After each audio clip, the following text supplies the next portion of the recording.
Hello everyone, তোমরা সকলে কেমন আছো? এটা আমার শুক্রবারে মিনি ব্লগ। তো সকাল সকাল বিস্কুট খেয়ে তারপর ব্লিঙ্কিট থেকে চকলেট অর্ডার দিয়ে দিলাম, কেন কি আমার সেদিন ছিল ভাইয়ের বার্থডে। তো সকাল সকাল তারপর ফ্রেশ হয়ে পুজো করে আমি রেডি হয়ে নিয়েছি, কেন কি আমাকে বেরোতে হবে, বাড়িতে যাব, ভাইয়ের বার্থডে আছে তাই জন্য।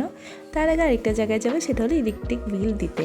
তো সেটা দিয়ে তারপরে আবার টোটো করে চলে গেলাম বাড়ি যাওয়ার জায়গায়। তো বাড়িতে পৌঁছে সেখানে দেখো আশীর্বাদ হচ্ছে, ছোটো মা আশীর্বাদ করছে, পিসি আশীর্বাদ করছে, আর আমাকে তো সকলেই চিনো, তা আমি আশীর্বাদ করছি ভাইকে। তো তারপরে এখানে পায়েস খাওয়ানো হলো, যেটা সব থেকে মেন, সকলে পায়েস খাওয়ালো, আর এটা আমি দেখো সামান্য একটু উপহার দিলাম ভাইকে।